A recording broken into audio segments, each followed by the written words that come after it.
السلام علیکم. ڈاکٹر دانش real focus کے ساتھ حاضر ہے. ناظرین، آپ نے دیکھا ہے کہ عمران خان صاحب نے اپنی 3 سالہ کارکردگی کے حوالے سے بات کی ہے. جو باتیں کی ہیں میں اس کو ایک ایک بات پہ دلائل کے ساتھ بات کر سکتا ہوں، لیکن افسوس ہے کہ نیشنل ٹی وی ہمارا اس وقت پوری طرح سے جو ہے وہ پابند سلاسل ہے، لیکن اس کے باوجود کچھ لوگ وہاں ابھی بھی بات کر رہے ہیں اور حقائق سامنے لا رہے ہیں.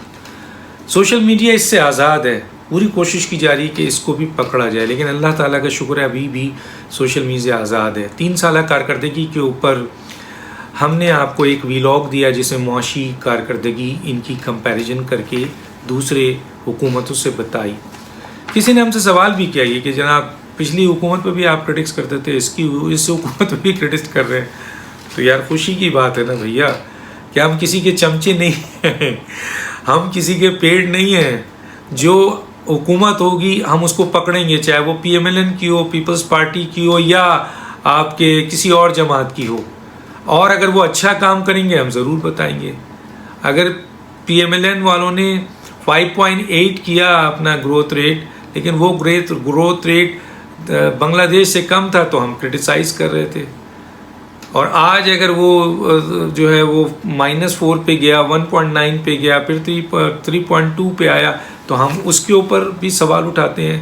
ڈالر جو ہے وہ انہوں نے 5 سال میں 17 روپے بڑھایا، آپ نے تو صرف 3 سال کے اندر 43 روپے بڑھا دیا. تو یہ اس پہ کمپیریزن جب آئے گا تو وہ تو عوام دوست حکومت نظر آئے گی. ہمارا مقصد یہ ہے کہ ہم کمپیریزن بھی بتائیں، تنقید بھی کریں. تو بہرحال پہلے ویلاگ میں ہم نے آپ کو ان کی کارکردگی پوری طرح کھول کے بتائی. جس نے نہیں دیکھا ہے وہ ویلاگ دیکھے، اس میں ہم نے سب کچھ. دوسرے ویلاگ میں ہم نے ان کو ایک عام پاکستانی کو یا عوام کو جو مسائل درپیش ہو رہا ہے ہم نے اس پہ گفتگو کی. وہ بھی کمپیریزن ہم نے 3 سال میں دے دیا. آئیے آج حکومت کی 3 سالہ کارکردگی پہ کچھ اور بات بھی کر لیتے ہیں. معیشت ہم نے کہا ڈوب رہی ہے، تو اس کی ساری ڈیٹیل آپ کے پاس ہے، آپ دیکھ لیجئے، اس میں موجود ہے. معیشت کہاں کھڑی ہے، لون کہاں ہے، قرض کہاں ہے، کتنا پیسہ لیا ہے، سرپلس کیا ہے ان کا، آپ کا ریمیٹنس بھی ہم نے بتایا، ان کا ریزرو بھی ہم نے بتایا، ایکسپورٹ بھی ہم نے بتایا، ہر چیز ہم نے بتائی اور بتایا کہ معیشت کہاں پہ کھڑی ہے. تو معیشت ڈوب رہی ہے، بہت برے حالات ہیں معیشت کے 3 سال کے اندر میں. یہ حکومت مزید آگے چلی تو یہ پاکستان کو ناتلافی معاشی نقصان پہنچائے گی. میں نہیں کہتا، آپ معاشی ایکسپرٹ سے پوچھ لیں، میں تو ان کی بات کو آپ تک پہنچا رہا ہوں. آئیے، معاشی ادارے، آپ کے دور میں معاشی ادارے گروی ہیں، کبھی بھی ایسا نہیں ہوا تھا. IMF پہلے بھی تھی لیکن کنٹرول تھی، وہ اپنی ڈکٹیشن دیتی تھی، لیکن پولیٹیکل جو حکومت تھی جنہوں نے عوام کو جواب دینا ہوتا تھا وہ IMF کی اسٹیٹمنٹ کو سائڈ میں رکھتے تھے اور اپنا پوائنٹ آف ویو دیتے تھے، اپنا بجٹ لاتے تھے. لیکن یہاں تو ٹوٹل پاکستان کی اکنامک کنسلٹنٹ کمپنی بڑی یہ کہتی ہے کہ جی جو کچھ بھی اس وقت معاشی طور پر کنٹرول ہے وہ IMF کا ہے، ورلڈ بینک کا ہے اور ADB کا ہے. یہ 3 لوگ پاکستان کی معیشت کو کنٹرول کر رہے ہیں. اور اسٹیٹ بینک کا آپ نے سن لیا ہے کہ اسٹیٹ بینک جیسا ادارہ جس کے بارے میں قائد اعظم نے کہا تھا کہ یہ پاکستان کی وہ ادارہ ہے جو قومی سالمیت کا ادارہ ہے، آپ نے قومی سالمیت کا ادارہ گروی دے دیا انٹرنیشنل قوتوں کو IMF کے حوالے. تو آپ نے تو اسٹیٹ بینک کو گروی رکھ دیا. تو ادارے کا تو آپ نے یہ حال کیا ہوا ہے. اب آئیے آپ سفارتکاری آپ کی کہاں کھڑی ہے بتائیے، کیا کامیابی ہے آپ کی سفارتکاری میں؟ کون سی سفارتکاری کی کامیابی کو میں آپ کی تعریف کروں؟ چائنا جیسا ملک آپ سے اب ناراض ہے، دوست ملک آپ کا شدید ناراض ہے، جس نے CPEC کے ذریعے پاکستان کو 42 کے قریب بلین آپ کو سپورٹ دی، اپنے انجینئرز دیے، اپنے پوری سپورٹ. اس کو ہی فائدہ تھا، آپ کو ہی فائدہ تھا. لیکن کیا ہوا ہے CPEC کا؟ CPEC پہ تو وہ ناراض تھا ہی تھا. ابھی ان کے لوگوں کو آپ کے ہاں جو ہے وہ مرڈرز ہو گیا، 9 انجینئرز مارے گئے، پھر گوادر میں ہو گیا. وہ آپ سے پوچھ رہا ہے کہ بتائیے کون ذمہ دار ہے اس کو، کیوں نہیں آپ نے سیکیورٹی دی، آپ پہلے ہمیں اس کا جواب دیجئے۔ کتنا سخت ہو گیا، آپ کے خود وزیر میڈیا میں آ کے بتا رہے ہیں چین ہم سے ناراض ہے۔ ناراض نہیں ہے چین، سخت ناراض ہے۔ تو یہ آپ کا 91 94 ملک میں بتائیے نا، جب میں شاہ محمد قریشی سے بولتا ہوں کہتے ہیں ایسا نہیں ہے۔ اگر ایسا نہیں ہے تو کوئی ایک ملک بتا دی جو آپ کے ساتھ کھڑا ہو، اسٹینڈ لیتا ہو آپ کے لیے، کہیں اسٹینڈ لیا ہو، کسی جگہ بتا دیں۔ یہی چائنا ہے بیچارہ جو تھوڑا بہت اسٹینڈ لیتا تھا، آپ نے اس کو بھی ناراض کر دیا ہے۔ بتائیے نا 194 ملک میں، چلیں اسلامی ملک لیتے ہیں، 57 اسلامی ملک میں کون آپ کا ہے؟ پہلے تو ہم دیکھتے تھے جناب بھٹو صاحب کا زمانہ ہو، بے نظیر صاحبہ کا ہو، نواز شریف صاحب کا زمانہ ہو، قطر بھی ان کا ساتھ ہے، تو سعودی عرب بھی ساتھ ہے، تو UAE بھی ساتھ ہے، تو مصر بھی ساتھ ہے، تو جناب لیبیا بھی ساتھ ہے۔ آج آپ کے ساتھ کون ہے بتائیں نا، کون سا ملک ہے اسلامی جو آپ کے ساتھ کھڑا ہے؟ کوئی بھی نہیں۔ یہ ہے آپ کی سفارتکاری۔ یورپی یونین جو ہے پہلے جرمنی، فرانس، یہ سب آپ پاکستان کو سپورٹ کرتے تھے، معراج تیارے دیتے تھے، ٹیکنالوجی دیتے تھے، سب کچھ دیتے تھے۔ اب کون آپ کو لفٹ کراتا؟ بتائیں نا کون ایسا ملک ہے یورپی یونین کا جو آپ کو، بلکہ وہ تو آپ کو پیچھے پھینکتا ہے، آپ سے بات ہی نہیں کرتا۔ چلیں آئیے 23 ارب ممالک لے لیجئے، 23 ارب ممالک میں سے کون آپ کو لفٹ کراتا ہے، کون اہمیت دیتا ہے؟ سعودی عرب جیسا ملک جو ہمیشہ آپ کے ساتھ رہا اس پاکستان کے ساتھ، کہاں ہے وہ؟ سخت ناراض بیٹھا ہوا ہے۔ تو یہ آپ کی سفارتکاری ہے۔ چلیں آئیے سارک ممالک میں سے کون آپ کا ساتھ دے رہا ہے بتائیے، کون سا سارک ممالک آپ کے ساتھ ہے بتائیں؟ نیپال ہے، بھوٹان ہے، اور کون سے ممالک ہیں؟ بھارت ہے آپ کا ساتھی۔ بھارت کے وزیر اعظم کو تو آپ نے کہا کہ اگر یہ اگر وزیر اعظم آ گیا تو کشمیر کا مسئلہ کتنا، وہ آپ کا فون نہیں اٹھاتا۔ یہ تو آپ کی عزت تو اہمیت ہے۔ آئیے سفارتکاری آپ کی مکمل طور پر ناکام ہے۔ اس وقت دیکھ لیجئے افغانستان میں آپ کہاں کھڑے ہوئے ہیں۔ آپ دیکھ لیجئے سلامتی کونسلز میں 3 کمیٹیوں کا چیئرمین جو ہے وہ بھارت ہے، اور اس کمیٹی کے چیئرمین بھی بھارت نے ایز اے چیئرمین شپ کی، جس میں اسٹیک ہولڈر پاکستان ہے، یعنی افغانستان ایشو پہ آپ کو بلایا نہیں گیا، ان کو موقع دیا گیا صدارت کا۔ آپ کو ایمرجنسی میں نہیں بلایا جاتا، آپ چائنا جاتے ہیں آپ کو لفٹ نہیں کرایا جاتا، آپ کے وزیر خارجہ کو، آپ کا قومی سلامتی کا مشیر جاتا ہے وہاں پر، آپ کا امریکہ، وہ آپ کو اہمیت نہیں دیتے۔ ان کا اسٹیٹ سیکرٹری بھارت کے قومی سلامتی کے مشیر سے USA سے اڑ کے بھارت جا رہا ہے، آپ کی کیا حیثیت؟ دعا میں آپ کو کوئی پوچھتا نہیں۔ موجودہ حالات میں طالبان میں آپ کہاں کھڑے؟ کنفیوز آپ پالیسی لے کے کھڑے ہوئے جس پہ کوئی کلیریفیکیشن نہیں ہے، جو بہت خطرناک ہے پاکستان کے لیے۔ تو سفارتکاری تو تباہی کے دانے پہ ہے۔ آئینی اور قانونی اور انصاف آپ کے دور میں تو بس ختم۔ کہاں ہے آئین اور قانون؟ کدھر ہے بتائیے نا، کہاں؟ اگر آئین قانون ہوتا تو فورن فنڈنگ کا کیس کا فیصلہ ہوتا، BRT کا فیصلہ ہوتا، مالم جبہ کا فیصلہ ہوتا، جو آپ کے رنگ روڈ کا فیصلہ ہوتا، چینی والوں کو ثابت ہونے کے باوجود سزا ہوتی، آٹے والوں کو سزا ہوتی، بے شمار اور اس طریقے سے کیسز ہیں، ان کا انصاف ہوتا، ان کو سزا ہوتی۔ کہاں انصاف؟ آئین اور قانون کدھر ہے؟ سب کی دھجیاں بھی گر رہے ہیں۔ غیر آئینی اتنے سارے اقدامات ہیں، میں کیا گنواؤں آپ کو، کتنے اقدامات کر دیے ہیں۔ سپریم کورٹ جو ہے وہ آپ کے فیصلوں کو جو ہے وہ ریگریٹ کر رہی ہے، بار بار ریگریٹ کرتی ہے، بار بار آپ کے فیصلوں کو جو ہے اس پہ تنبیہ کرتی ہے آپ کو۔ تو آئین اور قانون، انصاف تو دفن ہو چکا ہے آپ کے 3 سال میں، کوئی کسی کو انصاف نہیں ہے۔ اب آتے ہیں احتساب آپ کے دور میں ننگا ہو چکا ہے، ننگا۔ آج احتساب جو ادارے کر رہے ہیں، خاص طور پہ نیب، آپ عام آدمی کے سامنے جائیے، اسے پتہ ہے کہ یہ احتساب نہیں ہے، یہ کراس دی بورڈ احتساب نہیں کرتا، یہ صرف PM ہاؤس کا ایک آرڈر کے اوپر یہ احتساب، اور وہ بھی اس لیے کہ اس کی ویڈیوز، اس کی فلمیں بلیک میلنگ کے طور پر آپ کے پاس موجود ہیں، اور وہ بلیک میل ہو رہے ہیں، اور پورا ادارہ جو ہے وہ سیاسی انتقام کا گڑھ بن چکا ہے، ذاتی انتقام کا گڑھ بن چکا ہے۔ جس سے آپ کی ناراضگی ہو، نیب اس کے اوپر ایکشن لے لیتا ہے، آپ کو ووٹ چاہیے تو نیب ایکشن لیتا ہے، آپ کو کسی جگہ پر سیٹ نکلوانی ہے تو نیب اس پہ ایکشن لیتا ہے. کوئی آپ کو آنکھ دکھاتا ہے تو آپ نیب اس کے پیچھے لگا دیتے ہو.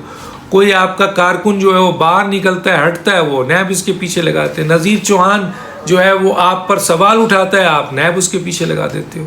کیا بولوں؟ تو نیب تو ننگا ہو چکا ہے. اس ادارے کو جو تھوڑی بہت عزت تھی دوسرے دوروں میں وہ تو ختم ہو چکی ہے, وہ آپ کے دور میں ختم ہوئی. تو احتساب کا ادارہ ننگا ہو چکا ہے. ادارے جو باقی ادارے ہیں غیر وہ متنازع اور غیر مقبول ہو گئے. پارلیمنٹ کو دیکھیں, آپ لوگوں نے تو کہا تھا جلا دیں گے پارلیمنٹ کو, یہ تو جھوٹ. یہ تو پارلیمنٹ تو ایسی جگہ ہے کہ یہ گندے لوگوں کی جگہ, غلیظ لوگوں کی جگہ. اسی پارلیمنٹ کی بنیاد پہ آپ وزیر اعظم بنے بیٹھے ہیں, اور اسی پارلیمنٹ کو آپ نے کتنی گالیاں دی ہیں سوچئے.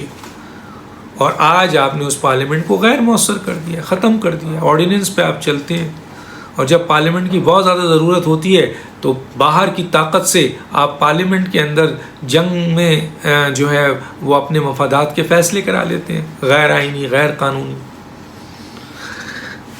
تو ادارے تو غیر مقبول ہو گئے ہیں. جوڈیشری کا آپ نے کیا حال دیا دیکھیے. آپ نے جوڈیشری میں تقسیم پیدا کر دی. ججز آپس میں لڑ رہے ہیں. سپریم کورٹ کے ججز ایک دوسرے کی بینچ ختم کر رہے ہیں, ایک دوسرے کے ساتھ جو ہے وہ اسٹیٹمنٹ پہ آ گئے, نوٹنگ چل رہی ہے. پوری دنیا کو پتہ ہے. آپ نے اٹھا کر سینئر آپ رجسٹرار, آپ نے اپنے پرنسپل آفس کے ایک بندے کو وہاں بٹھا دیا ہے, ایک سرکاری ملازم کو رجسٹرار کی پوسٹ پہ بٹھا دیا. تو عدالتوں کو بھی آپ نے تباہ کر دیا. یہ عدالتوں میں پہلے بھی غلط فیصلے ہوتے تھے, عدالتیں آپس میں بھی لڑی ہیں پہلے, لیکن آپ کے دور میں جس طرح عدالتیں آپس میں لڑ رہی ہیں, اور وہ بھی اعلیٰ عدالتیں, تو پھر ان کی کیا حیثیت رہ گئی. تو عدالتوں کی تباہی بھی آپ کو نصیب ہوئی, یہ کرنے کا شرف آپ کو ملا. تو گویا ادارے کا حشر آپ فوج کو دیکھیں آپ نے کیا کر دیا ہے. آج فوج متنازع ہے. ہماری فوج, ہماری پیاری فوج متنازع ہے. کتنے لوگ آپ دیکھیں سوشل میڈیا بھرا ہوا ہے, تقسیم ہو گئے لوگ. پاکستان کی عوام تقسیم ہے اپنی فوج کے حوالے سے. ذمہ دار کون ہے؟ آپ ہیں. فوج کو گھسیٹ کر آپ نے جو ہے وہ جو ہے فوج کو متنازع بنا دیا. اس اہم ترین ادارے کو آپ نے متنازع بنا دیا ہے کہ آج پاکستان کی قوم اپنے اس ادارے کے پیچھے مکمل کھڑے ہونے کے بجائے تقسیم ہے. اور ایسی گفتگو سننے کو ملتی ہے جس سے افسوس ہوتا ہے. یہ ہمارا بہت اہم ادارہ ہے, اس کو آپ نے متنازع بنا دیا, اس کو عوامی طور پہ تقسیم کر دیا. تو یہ دیا ہے 3 سال میں آپ نے. اب آئیے آپ انتظامیہ, کوئی انتظامیہ آپ پر ٹرسٹ نہیں کرتی, مفلوج ہو گئی ہے. بیوروکریسی سے پوچھو, وہ آپ پر ٹرسٹ نہیں کرتا. وہ کام چلا رہے ہیں, ایک سیکٹری نکلتا ہے, دوسرا سیکٹری لایا جاتا ہے, دوسرا سیکٹری نکلتا ہے, تیسرا سیکٹری نیا, ایک چیئرمین پہ FBR نکلتا ہے, دوسرا لایا جاتا ہے, دوسرا رکھتے ہیں, تیسرا لایا جاتا ہے, تیسرا نہیں چوتھا IG لاتے ہیں, ایک آتا ہے, دوسرا آتا ہے, چیف سیکٹری آتا ہے. کس جگہ پر ایسے کیوں ہو رہے ہیں؟ اس کا مطلب یہ ہوتا ہے 2 ہی وجوہات ہیں. یا تو یہ سارے کے سارے لوگ نااہل ہیں اور آپ نااہل لوگوں کو الگ کر رہے ہیں, اور وہ بھی نااہلیت آپ ایک منٹ میں جج کرتے ہیں. یا تو یہ وجہ ہے. یا دوسری وجہ یہ ہے کہ آپ نااہل ہیں کیونکہ آپ ان کو جج نہیں کر پا رہے, آپ ان کو موقع ہی نہیں دے رہے. یا پھر تیسری وجہ کرپشن ہے کہ جس کی بنیاد پر یہ بات نہیں مانتے ہیں آپ کے لوگوں کی, تو آپ ان کو ہٹاتے رہتے ہیں, نکالتے رہتے ہیں. اتنی تیزی سے 70 سال میں کوئی نہیں نکالا جتنی تیزی سے.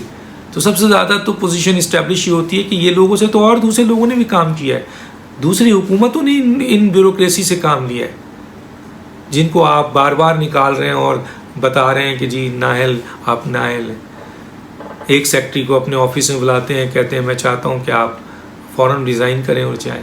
اس طرح آپ دھمکیاں دیتے ہیں لوگوں کو. کیا بتاؤں میں کس سیکٹری کے بارے میں کہا ہے, کس سیکٹری کو آپ نے اس طرح دھمکی دے کے نکالی ہے؟ سب کے نام ہمارے پاس ہیں. کیوں؟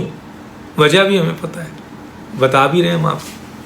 اپنے لوگوں کو کرپشن میں اتنا سپورٹ نہ کریں کہ سب کا سب جواب دینا پڑے کل آپ کو. تو انتظامیہ آپ پر اعتبار نہیں کرتی, بیوروکریسی بالکل مفلوج ہو چکی ہے. 3 سال کے اندر دیکھ لیجئے حشر کیا ہے, لوگ کچھ نہیں کر رہے ہیں کام.